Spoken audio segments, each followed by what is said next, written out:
Sekolah SD Negeri Baro 1, yang saya hormati rekan-rekan guru SD Negeri Baro 1,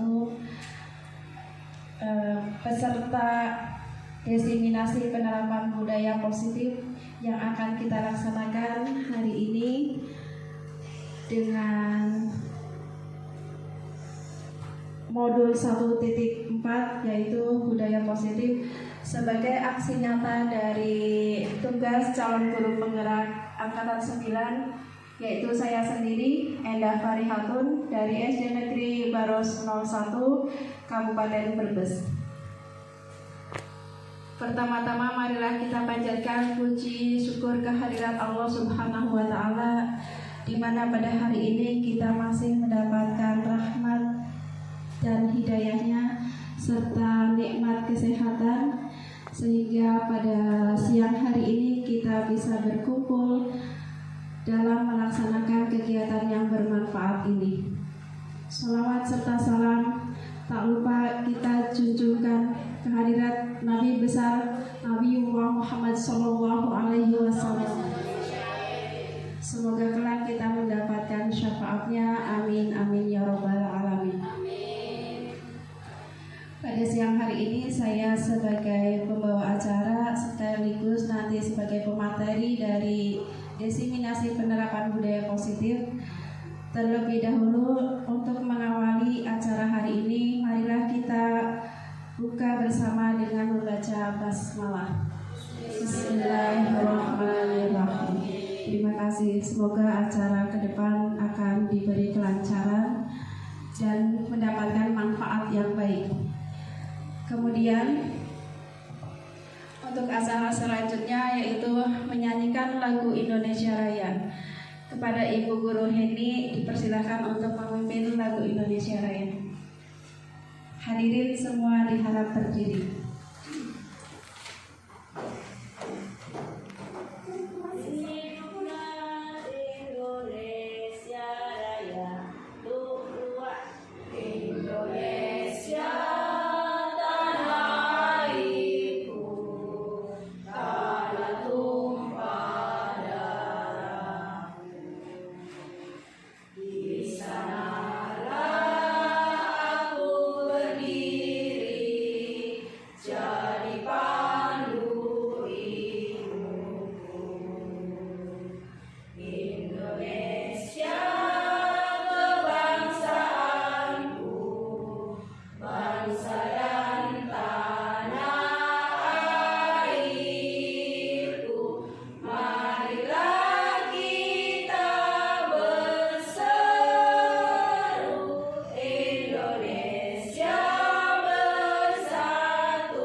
Terima kasih, hadirin dimohon duduk kembali. Untuk acara selanjutnya yaitu sambutan dari Ibu Kepala Sekolah kepada Ibu Nuraini SPD MPD, dipersilahkan. Bismillahirrahmanirrahim. Assalamualaikum warahmatullahi wabarakatuh. Bismillah, alhamdulillah, la haula wala quwwata illa billah, amma ba'du.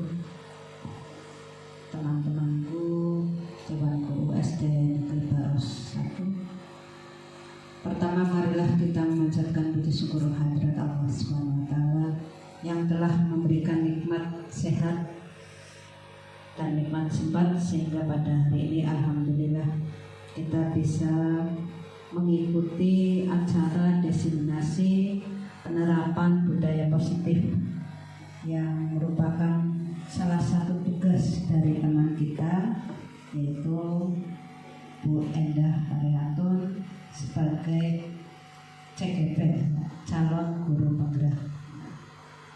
Sholawat dan salam mari kita sanjungkan, kita sampaikan kepada Nabiullah Muhammad Sallallahu Alaihi Wasallam beserta keluarganya, para sahabatnya, dan mudah-mudahan kita mendapat syafaat dari beliau. Amin Allahumma amin. Bapak Ibu, acara ini acara yang luar biasa ya, luar biasa karena ini menunjukkan semangat dari teman kita, yaitu Mbak Endah, dalam melaksanakan tugas utama atau tugas yang modul berapa tadi, 1.4 ya, ternyata sudah modul 4. Semuanya berapa modul? Oh, sedang modul 2, berarti sudah separuh ya? Iya. Ini ternyata tidak terasa ya, tidak terasa sudah separuh ya, hampir separuh modul sudah terselesaikan. Nah, ini merupakan motivasi atau sebagai motivator untuk teman-teman kita ini ya, yang masih muda-muda, yang masih bisa mendaftarkan untuk CGP. Monggo nanti untuk angkatan yang selanjutnya ya bisa mendaftarkan, dan mudah-mudahan ini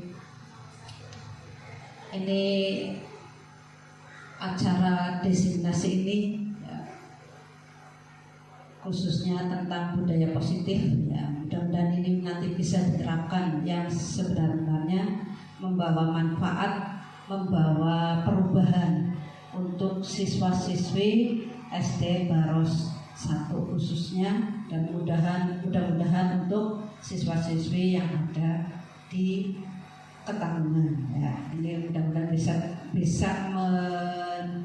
istilahnya apa ya, menyampaikan atau istilahnya menularkan apa yang Bu Endah peroleh dari kegiatan CGP ini. Mudah-mudahan acara khususnya pada hari ini dapat berjalan dengan lancar dan mendapat manfaat atau membawa manfaat untuk Mbak Endah dan juga untuk kita warga SD Negeri Baros 1. Teman-teman, seperti yang dulu sudah saya sampaikan, tetap kita mendorong, kita memberi bantuan, kita mensupport ya, agar teman kita ini Mbak Endah tidak patah semangat ya, tidak loyo, tidak oleng ya tidak oleng, tidak loyo apabila tugas-tugasnya begitu banyak ya, tetap semangat ya. Saya mohon Mbak Endah tetap semangat, semoga berhasil sampai lulus nanti ya. Amin Allahumma amin. Saya kira itu saja. Billahi taufiq wal hidayah. Assalamualaikum warahmatullahi wabarakatuh. Terima kasih kepada Ibu Kepala Sekolah yang selalu support saya dari awal mendaftar sampai dengan saat ini. Saya melaksanakan pendidikan calon guru penggerak, dan semoga nantinya diberi kelancaran sampai lulus tadi sesuai dengan doa dan harapan dari teman-teman semua. Amin, amin ya rabbal. Selanjutnya yaitu acara inti, yaitu pemaparan dari materi diseminasi penerapan budaya positif.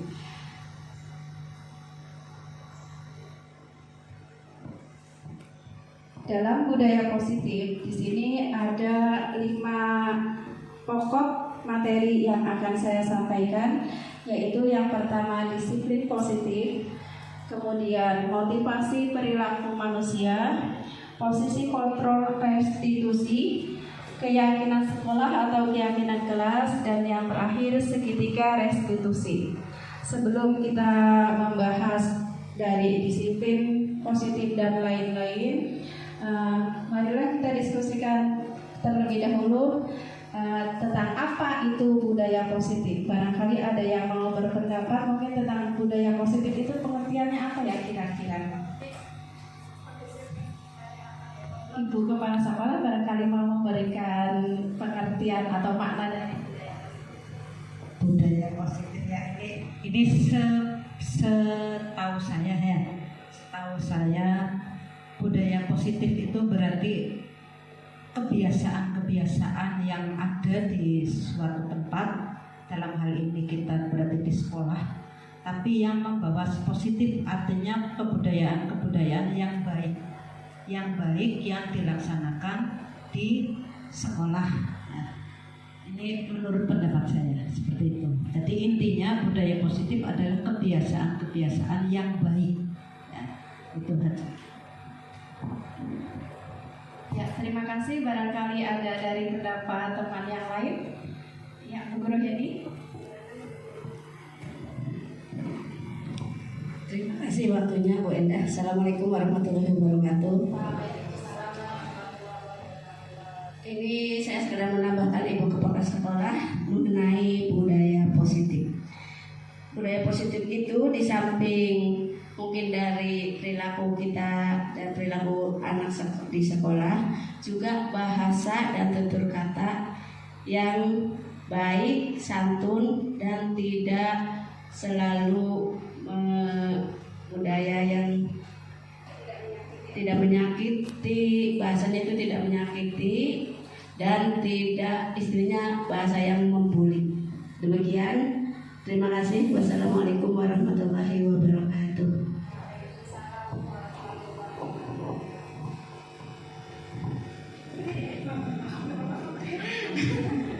Terima kasih Bu Guru Hedi. Mungkin dari yang lainnya ada lagi yang mau berpendapat? Dari Pak Gurunya, dari Pak Subhan atau Pak Rahman, atau idem saja yang lainnya? Ya, jadi budaya positif seperti yang tadi sudah disampaikan oleh Ibu Kepala Sekolah dan juga Ibu Guru Heni, itu semuanya benar seperti itu. Jadi budaya positif itu sebenarnya apa ya? Sesuatu yang sudah menjadi kebiasaan atau rutinitas, tetapi itu diyakini oleh semua pihak, disepakati oleh semua pihak, tetapi dalam hal-hal yang baik, Jadi itu yang dimaksud dengan budaya positif. Kemudian dari budaya positif ini berakar, ada 5 akar di sini ya yang akan disampaikan. Yang pertama tentang disiplin positif. Disiplin positif di sini ada 3. Yang A ini ada perubahan paradigma. Bagaimana seseorang bisa berubah dari paradigma stimulus respon menjadi kepada pendekatan teori kontrol. Di sini dijelaskan oleh tokoh Stephen R. Covey mengatakan bahwa bila kita ingin membuat kemajuan perlahan, sedikit-sedikit ubahlah sikap atau perilaku Anda, berarti perilaku kita sendiri. Namun, bila kita ingin memperbaiki cara-cara utama kita, maka kita perlu mengubah kerangka acuan kita.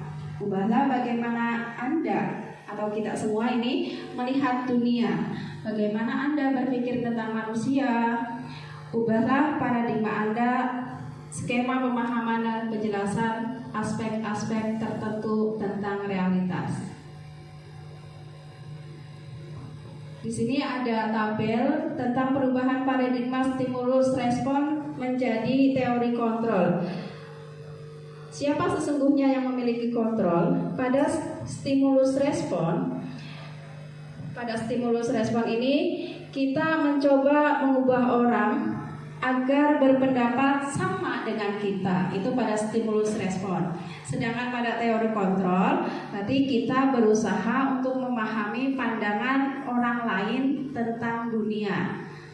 Jadi pemahamannya tidak hanya semua harus seperti kita, tapi kita mengikuti pemikiran mereka tentang dunia, pendapatnya bagaimana.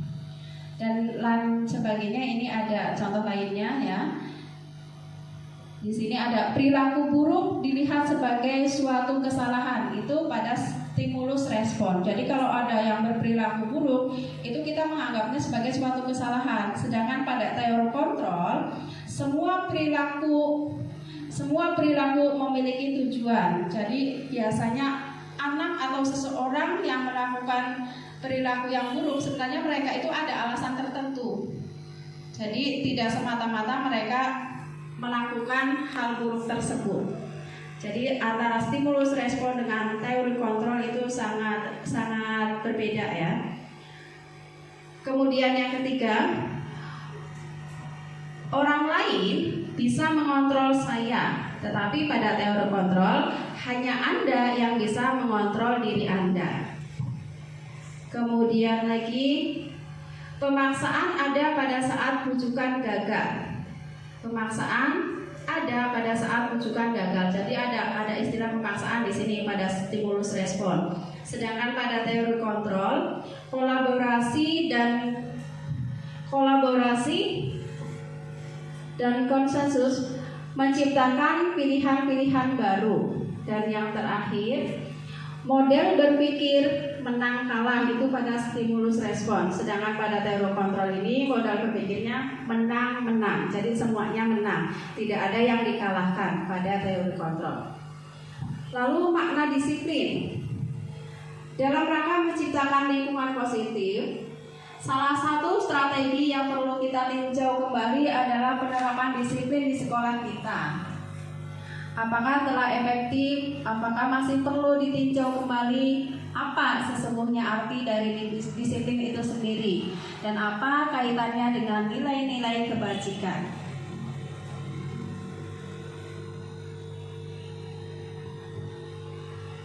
Sebelumnya mari kita tanyakan dulu kepada diri kita sendiri, bagaimana kita berperilaku, mengapa kita melakukan segala sesuatu, apakah kita melakukan sesuatu karena adanya dorongan dari lingkungan atau ada dorongan yang lain. Terkadang kita melakukan sesuatu karena kita menghindari rasa sakit atau ketidaknyamanan.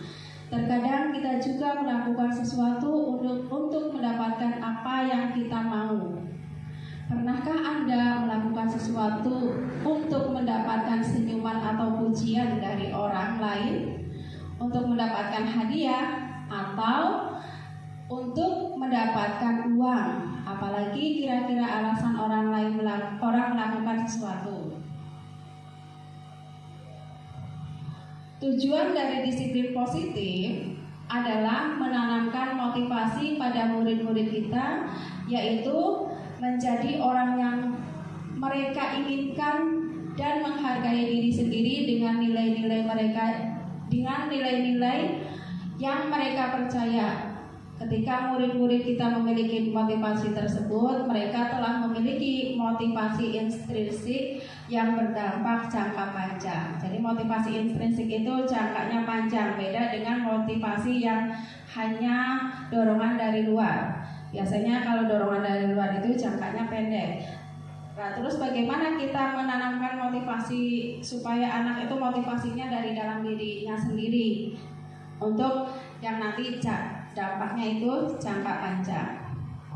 Dalam budaya kita, makna kata disiplin dimaknai menjadi sesuatu yang dilakukan seseorang pada orang lain untuk mendapatkan kepatuhan. Kita cenderung menghubungkan kata disiplin dengan ketidaknyamanan. Selanjutnya, kalau kita lihat dari pernyataan Bapak Pendidikan kita, Bapak Ki Hajar Dewantara, menyatakan demikian: di mana ada kemerdekaan, disitulah harus ada disiplin yang kuat. Sungguh pun disiplin itu bersifat self-disiplin, yaitu kita sendiri yang mewajibkan kita dengan sekeras-kerasnya, tetapi itu sama saja. Sebab jikalau kita tidak cakap melakukan self-disiplin, wajiblah penguasa lain mendisiplinkan diri kita. Dan peraturan demikian itulah harus ada di dalam suasana yang merdeka. Jadi maksudnya kalau kita sudah memiliki disiplin dari diri sendiri itu lebih bagus. Tetapi jika kita tidak bisa mendisiplinkan diri kita sendiri, harus ada pihak luar yang mendisiplinkan kita. Jadi memang harus ada pihak luar kalau memang kita tidak memiliki disiplin diri.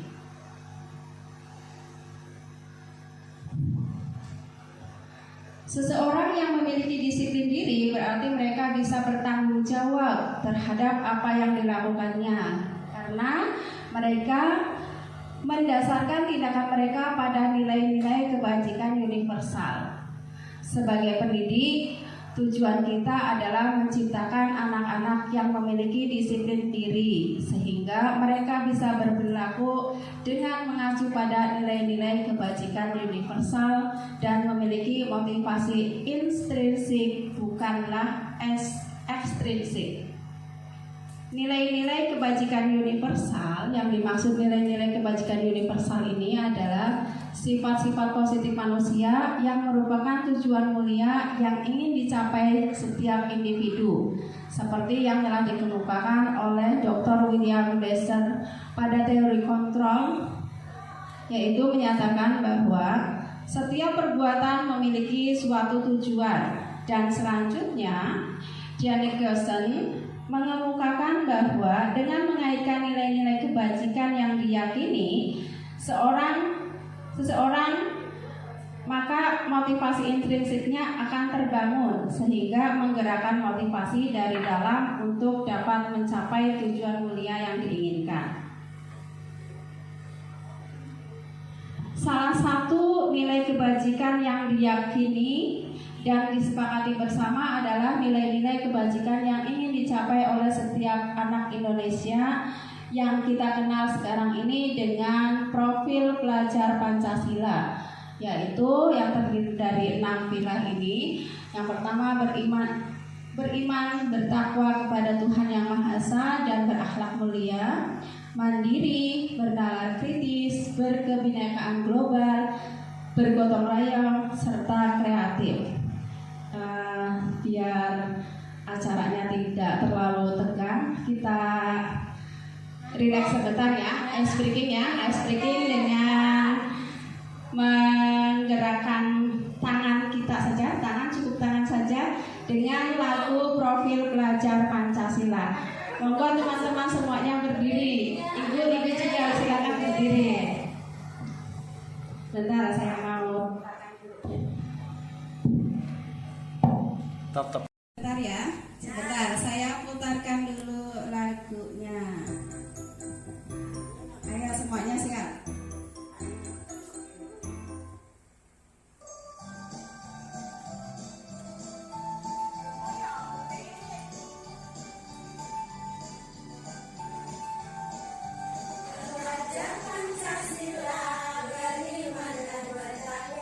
Pada Tuhan Yang Esa dan berakhlak mulia.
selanjutnya tadi profil pelajar Pancasila sudah kita nyanyikan. Lalu sekarang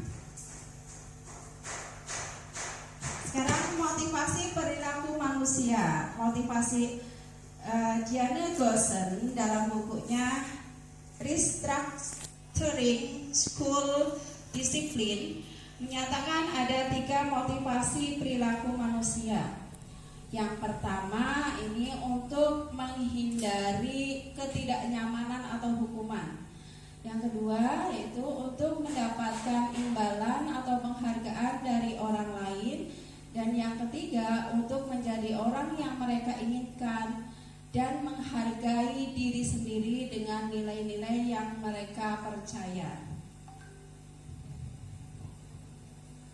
Di sini ada 3 jenis yang berbeda, ada hukuman, konsekuensi, dan restitusi. Tindakan terhadap suatu pelanggaran pada umumnya berbentuk hukuman atau konsekuensi. Kita akan perkenalkan program disiplin positif yang dinamakan restitusi. Apa itu restitusi? Restitusi adalah proses menciptakan kondisi bagi murid untuk memperbaiki kesalahan mereka sehingga mereka bisa kembali pada kelompok mereka dengan karakter yang lebih kuat. Restitusi juga merupakan proses kolaboratif yang mengajarkan murid untuk mencari solusi untuk masalah mereka dan membantu murid berpikir tentang orang seperti apa yang mereka inginkan dan bagaimana mereka harus memperlakukan orang lain. Itu pengertian dari restitusi.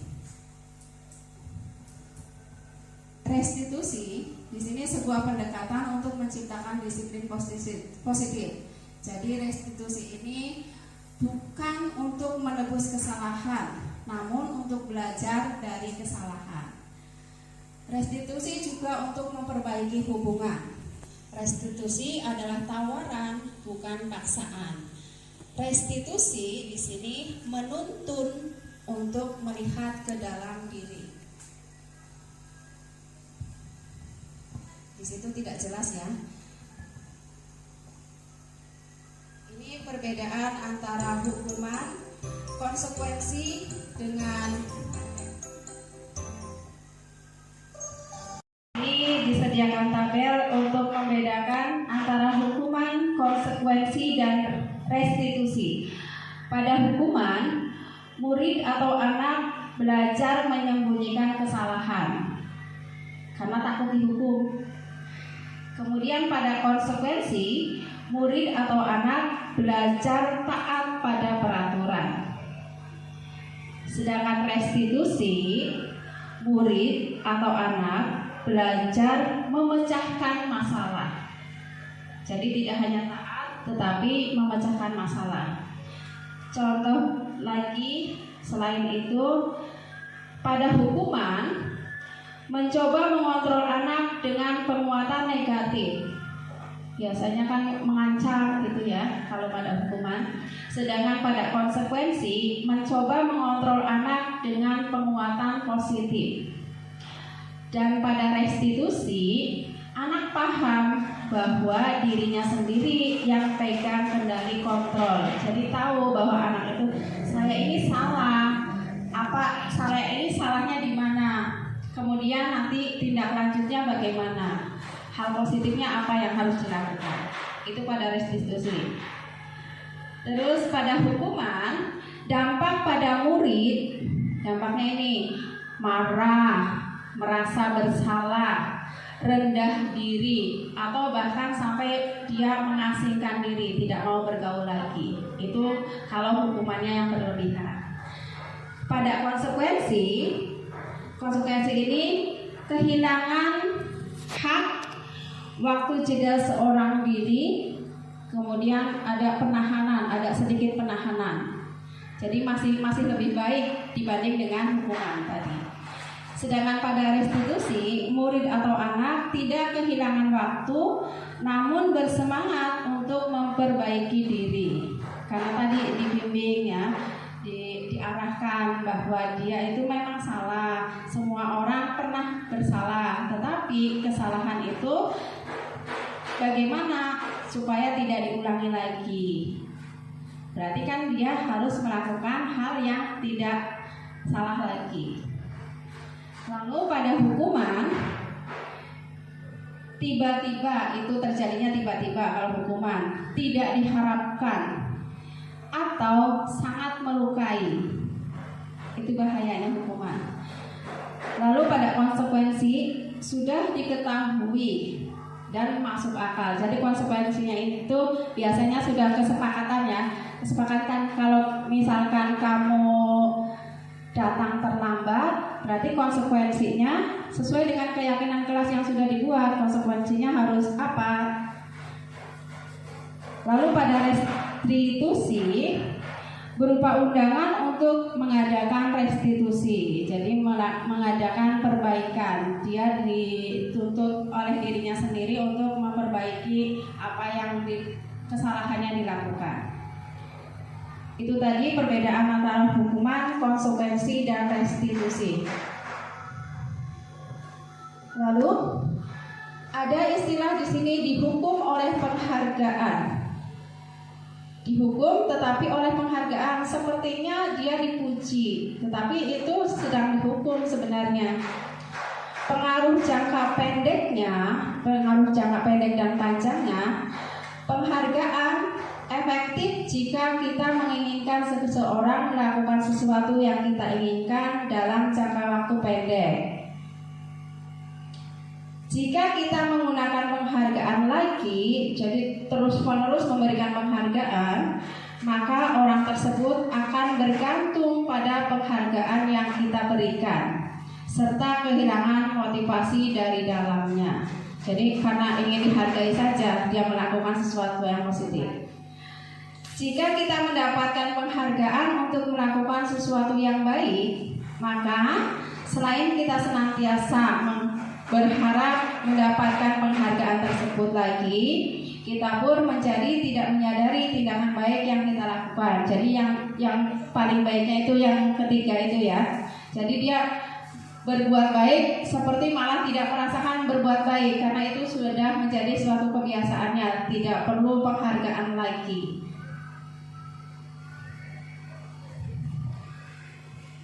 Terus yang ketiga, yang tadi ada disiplin, kemudian motivasi, terus ini yang ketiga, posisi kontrol restitusi.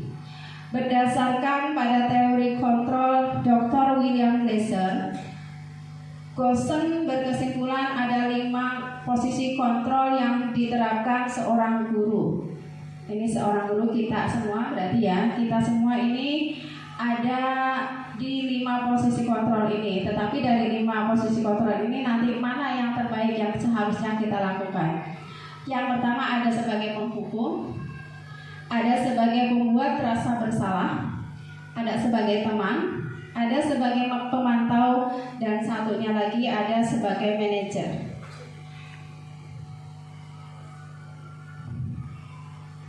Posisi guru sebagai penghukum, di sini berarti seorang penghukum bisa menggunakan hukuman fisik maupun verbal. Jadi hukuman itu tidak mesti kita memukul atau menendang, bisa juga dengan ucapan kita, mungkin ucapan tetapi yang melukai hati ya. Ucapan tersebut berarti kita itu sudah menjadi seorang penghukum bagi murid kita. Orang-orang yang menjalankan posisi penghukum senantiasa mengatakan bahwa seorang memerlukan sistem atau alat yang dapat lebih menekan murid-murid lebih dalam lagi. Guru-guru yang menerapkan posisi penghukum ini biasanya perkataannya, misalkan patuhi aturan saya, atau awas nanti nilai kamu jelek, misalkan gitu. Itu berarti sudah menjadi seorang penghukum posisinya. Guru seperti ini senantiasa percaya hanya ada satu cara agar pembelajaran bisa berhasil, yaitu caranya dia. Jadi posisi kontrolnya ada pada guru itu sendiri. Jadi apa saja itu tergantung si gurunya itu tadi. Itu jika dia melakukan sebagai posisi penghukum. Kemudian untuk posisi pembuat merasa bersalah atau pembuat rasa salah, pada posisi ini biasanya guru akan bersuara lebih lembut. Pembuat rasa bersalah akan menggunakan keheningan yang membuat orang lain merasa tidak nyaman, bersalah, atau rendah diri. Kata-kata yang keluar dengan lembut, misalnya seperti ini. Mungkin kita sering melakukan ini ya. Ibu sangat kecewa sekali dengan kamu. Itu sepertinya lembut, tetapi itu sudah membuat anak tersebut merasa bersalah. Atau mungkin, berapa kali bapak atau ibu harus memberitahu kamu ya? Contoh lain lagi, gimana coba kalau orang tua kamu tahu kamu berbuat begini? Sepertinya itu kata-katanya biasa saja, tetapi itu membuat anak merasa bersalah. Di posisi ini, murid akan memiliki penilaian diri yang buruk tentang diri mereka. Murid merasa tidak berharga dan telah mengecewakan orang-orang yang disayanginya. Jadi merasa si murid yang tadi dibilangin itu merasa bahwa dia itu merasa bersalah. Tetapi ini lebih baik jika dibandingkan dengan posisi kontrol yang pertama tadi sebagai penghukum. Kemudian ada juga posisi guru yang sebagai teman. Guru pada posisi ini tidak akan menyakiti murid, namun akan tetap berupaya mengontrol murid melalui persuasi. Jadi membujuk, merayu. Posisi teman pada guru bisa negatif ataupun positif. Positif di sini berupa hubungan baik yang terjalin antara guru dan murid. Guru di posisi teman menggunakan hubungan baik dan humor untuk mempengaruhi seseorang. Biasanya mereka akan berkata seperti ini. Ayo bantulah Bapak. Ayo bantulah demi Bapak. Ayo ingat tidak bantuan Bapak selama ini. Jadi seolah-olah seperti teman ya. Kemudian ya sudah kali ini tidak apa-apa, namun ibu bantu bereskan. Jadi kan seperti dengan temannya sendiri ya. Tidak ada bedanya antara guru dengan murid. Hal negatif dari posisi teman adalah bila suatu saat guru tersebut tidak membantu, maka murid akan kecewa dan berkata, saya pikir Bapak teman saya, ternyata tidak. Itu pada saat Pak Guru atau Bu Gurunya tidak membantu dia. Lanjut ke posisi kontrol yang keempat, yaitu sebagai pemantau. Memantau berarti mengawasi. Pada saat kita mengawasi, kita bertanggung jawab atas perilaku orang yang kita awasi. Posisi pemantau berdasarkan pada peraturan-peraturan dan konsekuensi. Dengan menggunakan sanksi atau konsekuensi, kita dapat memisahkan hubungan pribadi kita dengan murid. Sebagai seseorang yang menjalankan posisi pemantau, biasanya ini perkataannya seperti ini. Peraturannya apa? Maksudnya peraturan yang dilanggarnya atau peraturan yang sesuainya apa? Apa yang telah kamu lakukan? Atau sanksi dan konsekuensinya apa? Itu jika sebagai posisi pemantau. Seseorang pemantau sangat mengandalkan perhitungan, catatan, data yang dapat digunakan sebagai bukti atau atas perilaku seseorang. Lalu posisi kontrol yang terakhir, posisi manajer. Ini idealnya guru berada di posisi ini, idealnya. Posisi manajer adalah posisi di mana guru berbuat sesuatu bersama dengan murid, mempersilahkan murid mempertanggungjawabkan perilakunya, mendukung murid agar dapat menemukan solusi atas permasalahannya sendiri. Seorang manajer telah memiliki keterampilan di posisi teman maupun pemantau, dan dengan demikian bisa jadi di waktu-waktu tertentu kembali ke dua posisi tersebut bila diperlukan. Jadi posisinya bisa berubah-ubah, tetapi jangan monoton, misalkan sebagai teman saja atau sebagai yang paling kita hindari itu adalah sebagai penghukum ya. Bisa sebagai pemantau, sebagai teman, nanti lebih banyaknya ke posisi manajer. Seorang manajer akan berkata, apa yang kita yakini? Kembali ke keyakinan kelas yang sudah dibuat. Tugas seorang manajer bukan untuk mengatur perilaku seseorang. Kita membimbing murid untuk dapat mengatur dirinya sendiri.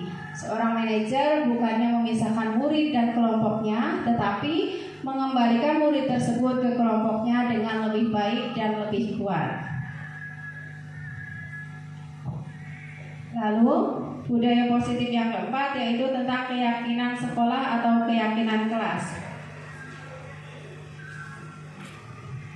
Keyakinan kelas merupakan sebuah nilai-nilai kebajikan universal yang telah disepakati secara tersirat dan tersurat, lepas dari adanya latar belakang suku, negara, bahasa maupun juga agama.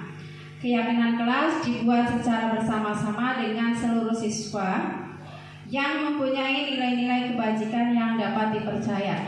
Jadi untuk keyakinan kelas ini kita bersumbernya itu dari peraturan sekolah. Kalau dalam peraturan sekolah biasanya kalimatnya itu ada yang sudah berupa kalimat positif, ada juga yang masih berupa kalimat negatif. Misalnya yang tidak boleh terlambat ke sekolah, itu tidak boleh kalau kita tuliskan di keyakinan kelas. Jadi kita rubah ke kalimat positifnya. Berarti kalau tidak boleh datang terlambat, kita positifkan jadi datang tepat waktu. Tidak boleh mengejek temannya. Jadi kita hindari kata-kata tidak ataupun jangan. Kita ubah ke kalimat positif. Berarti saling menghargai sesama teman. Itu dalam hal kita membuat keyakinan kelas. Jadi nanti teman-teman juga bisa untuk membuat keyakinan kelas atau kesepakatan kelas dengan murid-muridnya. Itu kan nanti tergantung kesepakatan dengan murid-murid mau membuat aturannya seperti apa, kesepakatannya atau keyakinannya seperti apa. Kemarin kelas 6 sudah membuat keyakinan kelas. Tidak banyak sih, hanya 5 yang paling penting itu kemarin sudah dibuatkan. Untuk keyakinan kelasnya yang paling penting saja. Nanti teman-teman pun bisa membuatnya dengan murid-murid. Jadi tujuannya apa? Tujuan membuat keyakinan kelas itu supaya murid itu tidak merasa diatur, tetapi itu kan sudah kesepakatan dari mereka sendiri. Itu tentang keyakinan kelas. Dan poin yang terakhir ini tentang disiplin positif yang kelima. Ini materi yang terakhir ya. Tentang segitiga restitusi. Apa sih itu segitiga restitusi? Segitiga restitusi namanya juga segitiga, berarti kan ada 3 ya. Ada 3 langkah yang terdapat pada segitiga restitusi. Langkah yang pertamanya ini adalah yang dilakukan pada segitiga restitusi, yaitu pada bagian dasar, yaitu menstabilkan identitas. Menstabilkan identitas. Jika anak berbuat salah, maka ada kebutuhan dasar mereka yang tidak terpenuhi. Ada kebutuhan dasar mereka yang tidak terpenuhi. Kebutuhan dasar manusia itu kan ada pertama kebutuhan kekuasaan, kemudian kebutuhan ingin disayangi atau ingin diperhatikan, kemudian mungkin ada kebutuhan lain yang tidak tercapai di situ. Mereka tidak terpenuhi. Bagian dasar segitiga restitusi memiliki tujuan untuk menstabilkan atau merubah orang yang gagal karena telah berbuat kesalahan menjadi orang yang sukses. Kita harus mampu meyakinkan mereka dengan mengatakan kalimat, contohnya sebagai berikut. Tidak ada manusia yang sempurna. Saya pun, Bu Guru saja, ini pernah melakukan kesalahan. Berarti itu sedang menstabilkan identitas. Jadi biar si anak tidak langsung kecewa ya. Jadi diomongin baik-baik dulu. Ketika seseorang dalam kondisi emosional, maka otak tidak akan mampu berpikir rasional. Saat inilah kita menstabilkan identitas anak. Anak kita bantu untuk tenang dan mencari solusi untuk menyelesaikan permasalahan. Jadi ditenangkan dulu, tahap awalnya kita tenangkan dulu. Ini berarti langkah segitiga restitusi yang pertama, yaitu menstabilkan identitas. Kemudian setelah anak tenang, lanjut ke langkah yang kedua, yaitu memvalidasi tindakan yang salah. Konsep langkah kedua adalah kita harus memahami kebutuhan dasar yang mendasari tindakan anak berbuat salah. Tadi misalkan karena anak itu ingin diperhatikan misalnya, jadi dia berbuat iseng, sebenarnya dia tidak berniat melakukan kesalahan, tetapi karena dia ingin cari perhatian. Berarti itu salah satu kebutuhan dasar manusia yang ingin dia capai. Menurut teori kontrol, semua tindakan manusia baik atau buruk pasti memiliki maksud atau tujuan tertentu. Ketika kita menolak anak yang berbuat salah, dia akan tetap dalam masalah yang diperlukan. Yang diperlukan adalah kita memahami alasan melakukan hal tersebut sehingga anak merasa dipahami. Jadi kita seperti observasi begitu. Kira-kira ini anak melakukan ini alasannya apa? Atau kita tanyakan langsung kepada anaknya, kamu berbuat seperti itu kenapa? Setelah tadi ditenangkan, baru ditanyai, kamu berbuat seperti itu alasannya apa? Terus yang ketiga, segitiga restitusi yang ketiga, yaitu menanyakan keyakinan. Teori kontrol menyatakan bahwa kita pada dasarnya termotivasi secara internal. Jadi motivasi itu ada dari dalam diri kita sendiri. Yang tahu ya kita sendiri. Kenapa kita melakukan kesalahan? Itu kan kita sendiri yang tahu. Ketika langkah 1 dan 2 sukses dilakukan, sudah menstabilkan identitas, kemudian memvalidasi, lalu yang terakhir ini menanyakan keyakinan, maka anak akan siap untuk dihubungkan dengan nilai-nilai yang dia percaya dan berpindah menjadi orang yang dia inginkan. Jadi setelah ditenangkan, kemudian ditanyai alasan kamu kenapa, misalkan saya iseng guru, saya nakal ke si ini iseng. Berarti iseng itu berarti kan dia ingin perhatian ya. Nanti kita tahu bahwa dia itu ingin perhatian dari orang lain. Setelah itu kita ajaklah dia untuk merefleksi kesalahan kamu itu terhadap orang lain. Misalkan tadi menendang, berarti dia yang kamu sakiti, yang kamu tendang itu kira-kira sakit apa tidak? Terus kamu nanti mau berbuat apa terhadap dia? Itu berarti segitiga restitusi tersebut ada tadi mengidentifikasi, menstabilkan identitas, kemudian memvalidasi tindakan, dan yang terakhirnya ini menanyakan keyakinan. Mungkin dari saya, materi yang saya sampaikan cukup sekian. Apabila ada kekurangan ataupun kesalahan, ataupun mau menanggapi dari teman-teman yang lain, atau bahkan mau menambahkan, saya persilakan waktu untuk menambahkan atau menanggapi dari teman-teman yang lain. Monggo, barangkali dari Bapak Ibu Guru mau menambahkan atau menanggapi dari materi yang saya sampaikan kurang banyak. Monggo Ibu. Terima kasih. Saya akan menanggapi apa yang sudah disampaikan oleh Mbak Endah selaku materi. Materinya sangat bagus, sangat bagus.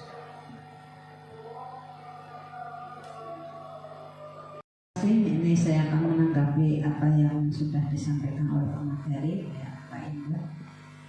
Materinya sangat bagus ya, dan ini sangat bermanfaat untuk kita selalu pendidik ya. Sebenarnya Bapak Ibu sadar atau tidak sadar itu sudah melaksanakan. Jadi kalau ada anak yang bersalah itu pasti ditanya mengapa, sedang berkelahi, ya pasti itu nggak mungkin langsung tempeleng, nggak mungkin ya, pasti dua-duanya didudukkan, ya didudukkan dulu, dipanggil didudukkan supaya tenang. Kalau sudah baru ditanya, misalnya kamu berkelahi gimana, apa masalahnya. Itu saya yakin jiwa seorang guru pasti akan menanyakan seperti itu, ya karena kita seorang pendidik bukan seperti satpol pp ya. Kalau satpol pp nggak tahu apa ya, pokoknya nggak salah, yang salah langsung diseret dan sebagainya. Tapi kita tidak. Jadi apa yang disampaikan oleh Mbak Indah, kita menyadari atau tidak itu sudah kita lakukan, hanya mungkin kita tidak tahu itu akan apa sih itu. Nah, tadi ada yang restitusi, hukuman, ada konsekuensi. Nah, sebenarnya kita sudah melaksanakan, hanya tidak tahu istilah-istilahnya. Ya. Kemudian tadi hukuman, kalau bisa hukuman itu dihindarkan tadi ya. Sebenarnya hukuman dulu kita selalu menerapkan punishment atau hukuman dengan reward. Itu pasti berdua ya, berpasangan itu. Kalau anak yang salah kita hukum, anak yang punya prestasi kita beri hadiah. Nah, ini dua-duanya ada manfaatnya juga. Kalau anak tidak diberi hukuman, kadang lonjak, istilahnya lonjak apa ya di sini ya? Lonjak. Jadi nggak apa-apa. Lah begini juga nggak apa-apa. Nah ini airnya melonjak, jadi tidak ada rasa apa ya, jerak. Nah, tujuan kita dulu menghukum itu kan supaya jerak seperti itu. Tapi ternyata setelah perkembangan zaman sekarang ya, dengan adanya mungkin perlindungan anak ya, sekolah ramah anak, semuanya lah, sampai saat ini terus terang saya juga bingung dengan adanya KPAI, perlindungan anak. Anak membunuh temannya, orang apa, orang usah dihukum, yang masih bocah. Nah, alasannya dia masih di bawah umur. Nah, ini nyatanya apa? Semakin banyak anak-anak yang berbuat sama. Tidak ada terus hukuman yang membuat dia jerak atau membuat orang lain, anak lain itu merasa takut kalau nanti saya melaksanakan itu, takut. Itu enggak ada. Karena apa tadi? KPAI, perlindungan anak, ya, sekolah ramah anak dan sebagainya, mungkin ada hak asasi dan sebagainya. Ya, pada dasarnya plus minus pasti ada, ya. Semua kebijakan ada plusnya, ada minusnya. Ya. Tadi seiringnya dengan perkembangan zaman, apalagi dengan kurikulum merdeka, ya, ini mungkin materi yang ada di CGP ini luar biasa. Ya, yang disampaikan tadi sangat luar biasa. Jadi kita nanti bisa memilih dan memilah, ya, yang kita bisa terapkan ke anak didik kita. Ya, ini Mbak Endah sudah memberikan contoh dulu ya tadi dengan adanya kesepakatan. Kalau dulu kita buat kesepakatan dulu, aturan kelasnya bagaimana. Nah, kalau di sini tadi apa istilahnya, keyakinan ya. Ya itu menurut saya beda istilah saja, hanya kita sudah melaksanakan, hanya istilahnya berbeda. Nah, tapi dengan adanya tadi pemaparan dari Mbak Endah itu semakin menambah wawasan kita, termasuk saya juga ternyata begitu. Nah, walaupun sudah melaksanakan tapi ternyata. Dan saya yakin masih banyak materi yang sangat bagus untuk teman-teman selaku pendidik yang bisa diterapkan di kelasnya masing-masing. Saya kira itu Mbak Endah, monggo dilanjut. Nah, terima kasih atas tanggapan dari Ibu Kepala Sekolah yang ternyata dari tadi memperhatikan betul materi yang saya sampaikan. Mungkin dari teman yang lain ada lagi yang mau menanggapi? Ya, silakan. Terima terima kasih atas waktunya. Dari kegiatan diseminasi disiplin positif ya, disiplin budaya positif di sini bagi kami semua Dewan Pengajar itu sangat bermanfaat sekali dan termotivasi ya, termotivasi untuk menerapkan budaya positif lebih intens lagi, lebih ditingkatkan lagi. Meskipun budaya positif sudah kita terapkan, tapi dengan adanya pemaparan ini yang diberikan oleh pemateri yaitu Ibu Endah Parihatun ya, itu termotivasi bagi kami semua Dewan Guru Pengajar yang ada di SD Negeri Baro 1 untuk melakukan kegiatan-kegiatan positif atau untuk melakukan budaya positif yang ada di sekolah kami lebih intens lagi. Itu saja yang bisa saya sampaikan. Barangkali teman yang lain ada yang mau menambahkan, monggo. Assalamualaikum warahmatullahi wabarakatuh. Terima kasih atas waktunya. Menurut saya pribadi, pemaparan yang tadi Bu Endah telah sampaikan itu menambah pengetahuan saya pribadi selaku guru, karena sebetulnya memang kita sudah melakukan, tetapi itu tidak tahu itu maksudnya bentuknya kemana, apa seperti contohnya model apa tadi yang ada penghukum seperti itu, iya, voice control. Sebetulnya kita sudah melakukan tapi kita tidak ngerti itu sebagian apa. Nah, setelah saya sudah mendengarkan pemaparan tadi, itu sangat bermanfaat sekali bagi kami khususnya guru-guru di SD Negeri Baro 1 ini. Satu, menambah pengetahuan kami. Yang kedua juga sama seperti dengan guru Umila Furqon, itu menambah motivasi kami untuk melakukan hal yang lebih baik lagi ke sana. Demikian saja yang bisa saya sampaikan. Terima kasih atas waktunya. Assalamualaikum warahmatullahi wabarakatuh.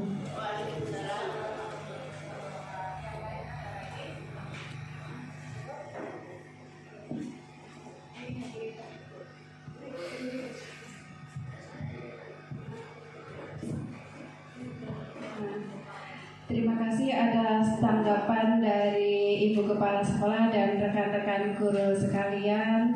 Alhamdulillah kalau materinya tadi bisa diterima dengan baik. Tetapi di sini bukan tujuan saya untuk menggurui atau mengajari kepada rekan-rekan sekalian, bukan sama sekali. Tujuan saya ini hanya ingin sharing ya, namanya juga diseminasi. Diseminasi itu berarti kan penyebar luasan ide. Memang hal ini budaya positif sudah sering kita lakukan, bahkan dari hal yang terkecil, dari mulai kita baru anak-anak berangkat dari rumah saja kan kita sudah menyambutnya, itu kan sudah merupakan budaya positif juga. Sampai sebelum pembelajaran kita awali dengan doa, dilanjut dengan pembacaan Asmaul Husna, itu juga sudah merupakan budaya positif. Semoga budaya positif yang sudah kita laksanakan selama ini dapat kita tingkatkan, dapat kita pertahankan, atau mungkin bahkan dapat kita tambahkan budaya positif yang lainnya lagi. Kiranya dari saya sekian, kurang lebihnya mohon maaf. Wabillahi taufiq wal hidayah. Wassalamualaikum warahmatullahi wabarakatuh.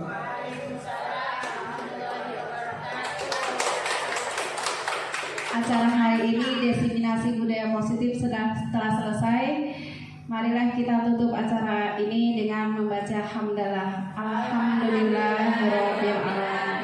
Terima kasih atas semua partisipasi dan dukungannya.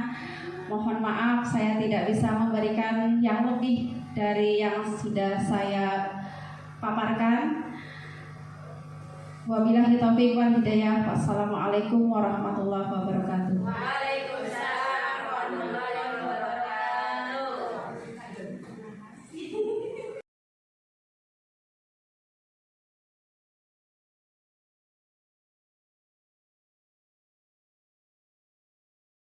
Assalamualaikum warahmatullahi wabarakatuh.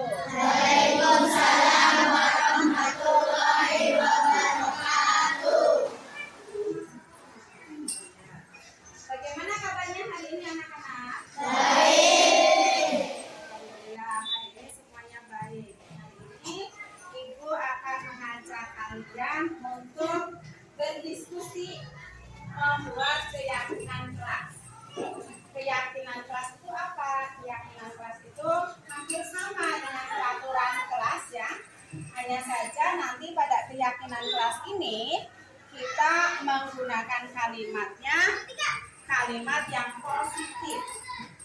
positif. Kalau kalimat positif itu tidak ada kata jangan, tidak ada kata tidak. Jadi kita harus berubah ke kalimat yang positif. Misalnya tidak boleh membuang sampah sembarangan. Itu nanti kita ganti kalimatnya. Atau misalkan lagi tidak boleh datang terlambat. Kita ganti kalimatnya menjadi kalimat positif ya. Sekarang coba ada yang mau mengusulkan misalkan dari deretan ini, misalkan tidak boleh datang terlambat, itu bisa diganti dengan apa? Datang tepat waktu ya bisa. Nanti Mas Ibas tuliskan di sini ya. Datang tepat waktu. Atau misalkan lagi tadi yang tidak boleh membuang sampah sembarangan. Membuang sampah di tempat sampah. Membuang sampah di tempat sampah. Kita kan Mas Boha dituliskan di sini. Terus ada lagi mungkin usulan yang lainnya, tidak harus dulu sebutkan. Saling menghargai sesama teman ya betul. Di sini ya. Anak perempuan ada yang mau usul nggak? Ya Mbak Laras. Apa Mbak Laras? Memakai seragam sekolah sesuai dengan jadwal ya bagus sekali. Itu lagi ya dari sini ya. Tapi kan berperilaku tertib saat pelajaran ya di sini. Nanti setelah ditulis silakan ditempel di papan tulis ya biar nanti Bu Guru bisa bacakan ulang. Mas Ibas sudah belum? Kalau sudah tempelkan di sini Mas Ibas.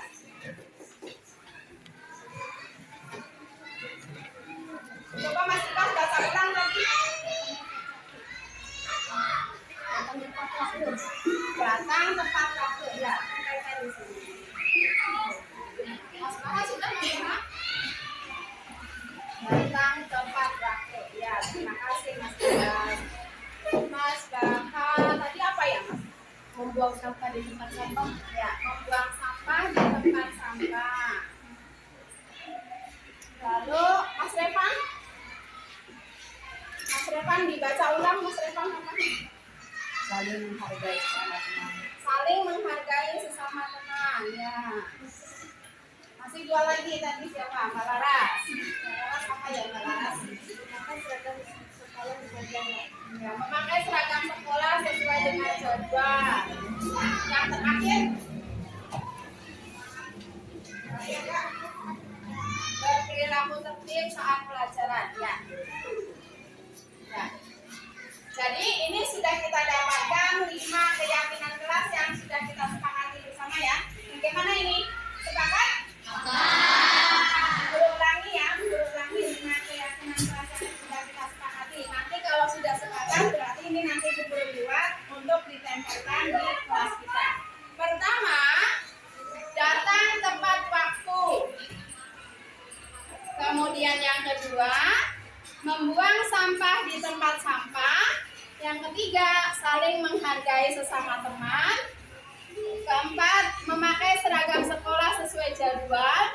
Yang kelima, berperilaku tertib saat pelajaran. Dari 5 keyakinan kelas yang kita buat ini berarti harus kita taati bersama. Karena ini sudah hasil dari diskusi bersama-sama keyakinan kelas yang sudah kita buat.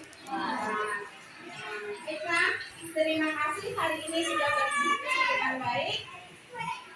Nanti kalian silakan istirahat dulu. Sekian dulu dari Guru. Assalamualaikum warahmatullahi wabarakatuh. Waalaikumsalam warahmatullahi wabarakatuh. Assalamualaikum warahmatullahi wabarakatuh. Kami siswa kelas 6 SD Negeri Baros 1 merasa senang telah berdiskusi dengan Ibu Enda membuat keyakinan kelas. Sekarang kami tahu apa itu keyakinan kelas. Sekian, terima kasih. Wassalamualaikum warahmatullahi